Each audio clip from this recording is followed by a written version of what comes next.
ರಾಜಧಾನಿಯಲ್ಲಿ ಸುರಿದ ಮಳೆಗೆ ಜನಜೀವನ ಸಂಪೂರ್ಣವಾಗಿ ಅಸ್ತವ್ಯಸ್ತವಾಗಿದೆ. ವಾರದ ಮೊದಲ ದಿನ ಇವತ್ತು ಕೆಲಸ ಕಾರ್ಯಕ್ಕೆ ಹೋಗಬೇಕಾಗಿದ್ದವರು ಮಳೆಯಿಂದಾಗಿ ಮನೆಯಿಂದ ಆಚೆ ಬರೋಕಾಗದೇ ಇರೋ ತರದ ಪರಿಸ್ಥಿತಿ. ಇನ್ನು ಅಪಾರ್ಟ್ಮೆಂಟ್ಗಳಲ್ಲಿ ಬೇಸ್ಮೆಂಟ್ ಅಲ್ಲಂತೂ ನೀರನ್ನು ಹೊರಹಾಕೋದೇ ಇದೀಗ ದೊಡ್ಡ ಕೆಲಸ ಆಗಿದೆ. ಎಷ್ಟೋ ವಾಹನಗಳು ಈ ರೀತಿ ಮಳೆ ನೀರು ನುಗ್ಗಿದಾಗ ಹಾಳಾಗಿ ಹೋಗುತ್ತೆ.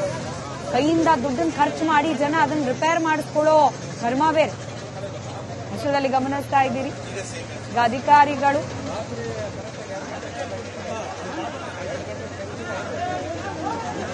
ರವಿ ಡಿ ಚನ್ನಣ್ಣನವರ್ ಅಗ್ನಿಶಾಮಕ ದಳದ ಉಸ್ತುವಾರಿಯನ್ನು ವಹಿಸಿಕೊಂಡಿದ್ದಾರೆ. ಈ ರಕ್ಷಣಾ ಕಾರ್ಯಾಚರಣೆ ಹಾಗೆ ಮಳೆ ನೀರನ್ನ ತೆರವುಗೊಳಿಸೋ ಕಾರ್ಯಾಚರಣೆ ಯಾವ ರೀತಿ ನಡೀತಿದೆ ಅನ್ನೋದನ್ನ ಪರಿವೀಕ್ಷಣೆ ಮಾಡ್ತಿದ್ದಾರೆ. ರಿಪಬ್ಲಿಕ್ ಕನ್ನಡದ ಎಕ್ಸ್ಕ್ಲೂಸಿವ್ ದೃಶ್ಯದ ಮೂಲಕ ಗಮನಿಸ್ತಾ ಇದ್ದೀರಿ. ಕೆರೆ ಮಧ್ಯ ಮನೆ ಕಟ್ಟಿರೋ ರೀತಿ ಪರಿಸ್ಥಿತಿ. ಬೆಂಗಳೂರಿನಲ್ಲಿ ಮಳೆ ಬಂತು ಅಂದ್ರೆ ಯಾವುದೇ ಹೈ ಎಂಡ್ ಕಾರ್ಗಳಾಗ್ಲಿ ಅಥವಾ ಎಲೆಕ್ಟ್ರಿಕ್ ಸ್ಕೂಟರ್ಗಳಾಗ್ಲಿ ವರ್ಕ್ ಮಾಡೋದಿಲ್ಲ. ರಸ್ತೆಗಿಳಿಯೋದೇ ಬೋಟು, ಟ್ರ್ಯಾಕ್ಟರ್ಗಳು. ಬೋಟ್ ಮೂಲಕ ಜನರನ್ನ ರಕ್ಷಣೆ, ಟ್ರ್ಯಾಕ್ಟರ್ ಮೂಲಕ ಜನರು ಬೇರೆ ಬೇರೆ ಸ್ಥಳಕ್ಕೆ ಹೋಗ್ಬೇಕು. ಹಾಗಾಗತ್ತೆ ಬೆಂಗಳೂರಿನ ಪರಿಸ್ಥಿತಿ. ಸಾಯಿ ಲೇಔಟ್ನ ದೃಶ್ಯವನ್ನ ಗಮನಿಸ್ತಾ ಇದ್ದೀರಿ. ಬರೀ ಮಳೆ ನೀರು ಬಂದ್ರಾದ್ರೂ ಹೋಗ್ಲಿ, ಹೇಗೋ ಸಹಿಸ್ಕೋಬಹುದು. ಕೊಳಚೆ ನೀರು, ರಾಜಕಾಲುವೆಯಲ್ಲಿ ಹರಿಯೋ ಕೊಳಚೆ ನೀರು ಮನೆ ಒಳಗೆ ನುಗ್ಗಿರೋ ಜನ ಮನೆಯಿಂದ ಆಚೆ ಬಂದ ನೀರಿನಲ್ಲಿ ಕಾಲಿಟ್ರೆ ರೋಗ ರುಜಿನ ಮೈ ಹತ್ಕೊಳ್ಳೋ ಆತಂಕ ಬೇರೆ. ನೋಡಿ, ದೃಶ್ಯದಲ್ಲಿ ಗಮನಿಸ್ತಾ ಇದ್ದೀರಿ. ಹೇಳಲಿಕ್ಕೆ ಪ್ರತಿಷ್ಠಿತ ಬಡಾವಣೆ, ಒಬ್ಬೊಬ್ಬರದ್ದು ಕೂಡ ಕೋಟ್ಯಾಂತರ ರೂಪಾಯಿ ಬೆಲೆ ಬಾಳುವಂತಹ ಮನೆ, ಅದರಲ್ಲಿ ಐಷಾರಾಮಿ ಕಾರ್ಗಳು. ಆದ್ರೆ ಮಳೆ ಬಂದ್ರೆ ಬಳಸಬೇಕಾಗಿರೋದು ಟ್ರ್ಯಾಕ್ಟರ್ ಹಾಗೆ ಬೋಟ್. ಸದ್ಯಕ್ಕೆ ಸಾಯಿ ಲೇಔಟ್ಗೆ ಟ್ರ್ಯಾಕ್ಟರ್ ಆಗಮನ. ಜನರನ್ನ ಒಂದು ಕಡೆಯಿಂದ ಮತ್ತೊಂದು ಕಡೆಗೆ ದಾಟಿಸ್ಲಿಕ್ಕೆ ಟ್ರ್ಯಾಕ್ಟರ್ ಬಳಕೆ ಆಗ್ತಾ ಇದೆ. ಯಾವ ಪ್ರಮಾಣದಲ್ಲಿ ನೀರು ನಿಂತಿದೆ ಅನ್ನೋದಕ್ಕೆ ಈ ದೃಶ್ಯ ಸಾಕ್ಷಿ. ನೋಡಿ, ಬಸ್ ಆಲ್ಮೋಸ್ಟ್ ಬಸ್ನ ಅರ್ಧಕ್ಕರ್ಧ ನೀರಿನಲ್ಲಿ ಮುಳುಗಿ ಹೋಗಿದೆ. ಅದ್ ಬಂದಿರೋ ಟ್ರ್ಯಾಕ್ಟರ್ ಕೂಡ ಅರ್ಧ ನೀರಿನಲ್ಲೇ ಇದೆ. ಇದು ಬೆಂಗಳೂರಿನ ಅಸಲಿ ಪರಿಸ್ಥಿತಿ. ನಾಗ್ಲೇ ಹೇಳ್ತಾ ಇದ್ದೆ, ಬೆಂಗಳೂರಿನ ಹೊಸ ಏರಿಯಾಗಳಿಗೆ ಈ ತಾಪತ್ರಯ.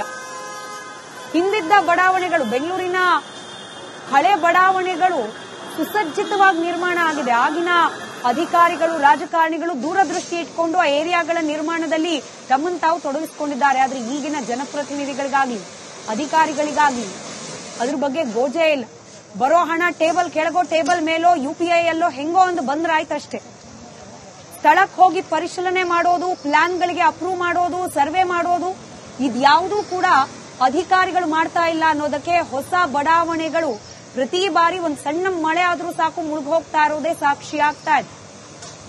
ಮತ್ತೊಮ್ಮೆ ಹೇಳ್ತಾ ಇದ್ದೀವಿ, ರಾಜಕಾಲುವೆ ಒತ್ತುವರಿ ಆಗಿದೆ ಅಂತ ಹೇಳಿ ಬಾಯಿ ಬಡ್ಕೊಳ್ಳೋದಲ್ಲ. ಒತ್ತುವರಿ ಆಗ್ಲಿಕ್ಕೆ ಬಿಟ್ಟವ್ರು ಯಾರು? ಅದ್ರ ಮೇಲೆ ಮನೆಗಳನ್ನ ನಿರ್ಮಾಣ ಮಾಡ್ಕೊಳ್ಳಿಕ್ಕೆ ಪರವಾನಗಿಯನ್ನ ಕೊಟ್ಟವ್ರು ಯಾರು? ಇದೇ ಅಧಿಕಾರಿಗಳು.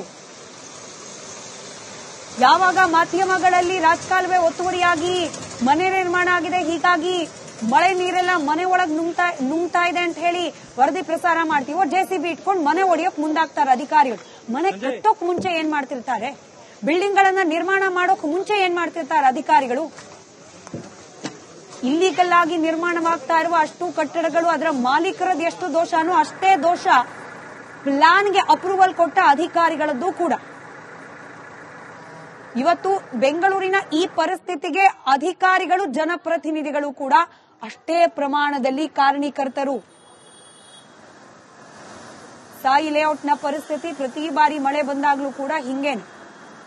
ಕೋಟ್ಯಾಂತರ ರೂಪಾಯಿ ಬಂಡವಾಳ ಹಾಕಿ ಮನೆ ಕಟ್ಟಿ ಬಾಡಿಗೆ ಕೊಟ್ಟು ಬಾಡಿಗೆಯಿಂದ ಜೀವನ ನಡೆಸೋಣ ಅಂತ ಹೇಳಿ ಅಲ್ಲಿ ಯಾರಾದ್ರೂ ಮಾಲೀಕರು ಅನ್ಕೊಂಡಿದ್ರೆ ಬಾಯಿ ಬಡ್ಕೊಳ್ಬೇಕಷ್ಟೆ. ಯಾಕಂದ್ರೆ ಸಾಯಿ ಲೇಔಟ್ನಲ್ಲಿ ಮನೆ ಬಾಡಿಗೆಗೇನೆ ಬರೋಲ್ಲ, ಜನ ಹೆದರ್ಕೊಳ್ತಾರೆ. ದಿನ 2 ವರ್ಷಗಳ ಸಾಧನಾ ಸಮಾವೇಶ ರಾಜ್ಯದಲ್ಲಿ ಕಾಂಗ್ರೆಸ್ ಸರ್ಕಾರ ಬಂದು 2 ವರ್ಷಗಳು ಪೂರ್ಣ ಆಗಿರತಕ್ಕಂಥ ಸಂದರ್ಭದಲ್ಲಿ ನಾಳೆ ದಿನ ಸಾಧನಾ ಸಮಾವೇಶವನ್ನು ಮಾಡ್ತಾ ಇದ್ದಾರೆ. ನಾನು ಈ ರಾಜ್ಯದ ಗೌರವಾನ್ವಿತ ಮುಖ್ಯಮಂತ್ರಿಗಳನ್ನ ಕೇಳೋದಕ್ಕೆ ಇಚ್ಛಪಡ್ತೇನೆ, ಯಾವ ಪುರುಷಾರ್ಥಕ್ಕೋಸ್ಕರ ನೀವು ಸಾಧನಾ ಸಮಾವೇಶಗಳನ್ನ ಮಾಡ್ತಾ ಇದ್ದೀರಿ? ಯಾವ ಪುರುಷಾರ್ಥಕ್ಕೋಸ್ಕರ ಸಾಧನಾ ಸಮಾವೇಶವನ್ನ ಕಾಂಗ್ರೆಸ್ ಸರ್ಕಾರ ಮಾಡ್ತಾ ಇದೆ? ನಿರಂತರವಾಗಿ ಬೆಲೆ ಏರಿಕೆಗಳನ್ನ ಮಾಡ್ಕೊಂಡು ಬಂದಿದ್ದೀರಿ. ರಾಜ್ಯದಲ್ಲಿ ಭ್ರಷ್ಟಾಚಾರ ನಿರಂತರವಾಗಿ ನಡ್ಕೊಂಡು ಬರ್ತಾ ಇದೆ. ಹಿಂದೂ ಕಾರ್ಯಕರ್ತರ ಹತ್ಯೆ ನಡೀತಾ ಇದೆ ನಮ್ಮ ರಾಜ್ಯದಲ್ಲಿ. ಬೆಲೆ ಏರಿಕೆ, ಭ್ರಷ್ಟಾಚಾರ, ಹಿಂದೂ ಕಾರ್ಯಕರ್ತರ ಒಂದು ಕೊಲೆಗಳು ನಡೀತಾ ಇದೆ. ನಮ್ಮ ರಾಜ್ಯದಲ್ಲಿ ರೈತರಿಗೆ ಯಾವುದೇ ಒಂದು ಹೊಸ ಯೋಜನೆಯನ್ನು ಕೊಡೋದಕ್ಕೆ ಸಾಧ್ಯ ಆಗಲಿಲ್ಲ ಕಾಂಗ್ರೆಸ್ ಸರ್ಕಾರಕ್ಕೆ. ಮಹಿಳೆಯರಿಗೆ ಯಾವುದೊಂದು ಅಭಿವೃದ್ಧಿ ವಿಚಾರದಲ್ಲಿ ಯಾವುದೊಂದು ಯೋಜನೆ ಕೊಡೋದಕ್ಕಾಗಲಿಲ್ಲ. ಯುವಕರಿಗೆ ಒಂದು ಉದ್ಯೋಗಗಳನ್ನು ಸೃಷ್ಟಿ ಮಾಡಿ ಒಂದು ಸ್ವಾಭಿಮಾನದ ಬದುಕನ್ನ ಅದಕ್ಕೆ ಯಾವುದೊಂದು ಕಾರ್ಯಕ್ರಮವನ್ನ ಯೋಜನೆಯನ್ನ ನೀಡಲಿಲ್ಲ ನೀವು.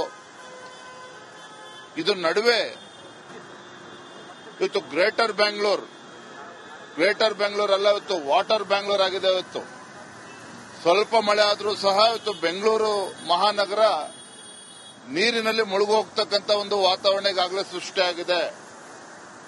ಡಿ.ಕೆ. ಶಿವಕುಮಾರ್ ಅವರು ಎಲ್ಲ ದೊಡ್ಡ ಪ್ರಾಜೆಕ್ಟ್ಗಳ ಬಗ್ಗೆ ಮಾತನಾಡ್ತಾರೆ. ಇವತ್ತು ಬೆಂಗಳೂರಿನಿಂದ ತುಮಕೂರಿಗೆ ಮೆಟ್ರೋ ತೆಗೆದುಕೊಂಡು ಹೋಗ್ತೀವಿ ಅಂತ ಹೇಳ್ತಾರೆ. ಮೆಟ್ರೋ ಅಂದ್ರೆ ಏನು ಅನ್ನೋದನ್ನು ಕೂಡ ಅವರು ಅರ್ಥ ಮಾಡಿಕೊಂಡಿಲ್ಲ. ಬೆಂಗಳೂರು ಮಹಾನಗರದಲ್ಲಿ ಮೆಟ್ರೋ ಕಾಮಗಾರಿಯನ್ನ ವೇಗಗತಿಯಲ್ಲಿ ತೆಗೆದುಕೊಂಡು ಹೋಗಕ್ಕಾಗ್ತಾ ಇಲ್ಲ, ಮುಗಿಸೋದಕ್ಕೆ ಸಾಧ್ಯ ಆಗ್ತಾ ಇಲ್ಲ ಅವ್ರ ಕೈಯಲ್ಲಿ. ಮತ್ತೊಂದು ಕಡೆ ಅಭಿವೃದ್ಧಿ ಅಂತಕ್ಕಂಥದ್ದು ಸಂಪೂರ್ಣವಾಗಿ ನಿಂತೋಗಿದೆ. ಅಭಿವೃದ್ಧಿ ಅನ್ನೋದು ಕಳೆದ 2 ವರ್ಷದಲ್ಲಿ ಏನಾಗಿದೆ, ಏನ್ ಮಾಡಿದ್ದಾರೆ ಅಭಿವೃದ್ಧಿಗಳು? ಆಡಳಿತ ಪಕ್ಷದ ಶಾಸಕರೇ ತಮ್ಮ ಕ್ಷೇತ್ರಗಳಿಗೆ ಅಭಿವೃದ್ಧಿಗೆ ಹಣ ಕೊಡ್ತಾ ಇಲ್ಲ ಅಂತೇಳಿ ಬೇಸತ್ತಿರ್ತಕ್ಕಂಥದ್ದು ಜಗಜ್ಜಾಹೀರಾಗಿದೆ. ನಾವು ಕೂಡ ಮೊದಲ ಬಾರಿಗೆ ಗೆದ್ದಂತ ಶಾಸಕರು ನಮ್ಮ ವಿಧಾನಸಭಾ ಕ್ಷೇತ್ರದಲ್ಲಿ ಒಂದು ಶಾಲಾ ಕೊಠಡಿಯನ್ನು ಕಟ್ಟಿಸೋದಕ್ಕೆ ಸಾಧ್ಯ ಆಗ್ತಾ ಇಲ್ಲ. ಆಸ್ಪತ್ರೆಗಳಿಗೆ ಮೂಲಭೂತ ಸೌಕರ್ಯ ಕೊಡೋದಕ್ಕೆ ಸಾಧ್ಯ ಆಗ್ತಾ ಇಲ್ಲ. ನಮ್ಮ ಶಾಸಕರುಗಳಿಗೆ ಯಾವುದೊಂದು ಹೊಸ ನೀರಾವರಿ ಯೋಜನೆಯನ್ನು ಕೂಡ ಕೊಡೋದಕ್ಕೆ ಸಾಧ್ಯ ಆಗ್ತಾ ಇಲ್ಲ. ಇಷ್ಟೆಲ್ಲ ಇದ್ರೂ ಸಹ ರಾಜಧಾನಿಯಲ್ಲಿ ಸುರಿದ ಮಳೆಗೆ ಜನಜೀವನ ಸಂಪೂರ್ಣವಾಗಿ ಅಸ್ತವ್ಯಸ್ತವಾಗಿದೆ. ವಾರದ ಮೊದಲ ದಿನ ಇವತ್ತು ಕೆಲಸ ಕಾರ್ಯಕ್ಕೆ ಹೋಗಬೇಕಾಗಿದ್ದವರು ಮಳೆಯಿಂದಾಗಿ ಮನೆಯಿಂದ ಆಚೆ ಬರೋಕಾಗದೇ ಇರೋ ತರದ ಪರಿಸ್ಥಿತಿ. ಇನ್ನು ಅಪಾರ್ಟ್ಮೆಂಟ್ಗಳಲ್ಲಿ ಬೇಸ್ಮೆಂಟ್ ಅಲ್ಲಂತೂ ನೀರನ್ನು ಹೊರಹಾಕೋದೇ ಇದೀಗ ದೊಡ್ಡ ಕೆಲಸ ಆಗಿದೆ. ಎಷ್ಟೋ ವಾಹನಗಳು ಈ ರೀತಿ ಮಳೆ ನೀರು ನುಗ್ಗಿದಾಗ ಹಾಳಾಗಿ ಹೋಗುತ್ತೆ.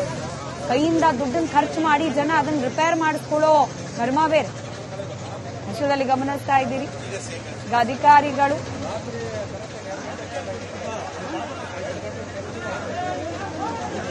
ರವಿ ಡಿ ಚನ್ನಣ್ಣನವರ್ ಅಗ್ನಿಶಾಮಕ ದಳದ ಉಸ್ತುವಾರಿಯನ್ನು ವಹಿಸಿಕೊಂಡಿದ್ದಾರೆ.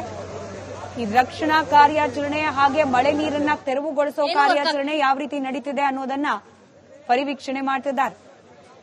ರಿಪಬ್ಲಿಕ್ ಕನ್ನಡದ ಎಕ್ಸ್ಕ್ಲೂಸಿವ್ ದೃಶ್ಯದ ಮೂಲಕ ಗಮನಿಸ್ತಾ ಇದ್ದೀರಿ. ಕೆರೆ ಮಧ್ಯ ಮನೆ ಕಟ್ಟಿರೋ ರೀತಿ ಪರಿಸ್ಥಿತಿ. ಬೆಂಗಳೂರಿನಲ್ಲಿ ಮಳೆ ಬಂತು ಅಂದ್ರೆ ಯಾವುದೇ ಹೈ ಎಂಡ್ ಕಾರ್ಗಳಾಗ್ಲಿ ಅಥವಾ ಎಲೆಕ್ಟ್ರಿಕ್ ಸ್ಕೂಟರ್ಗಳಾಗ್ಲಿ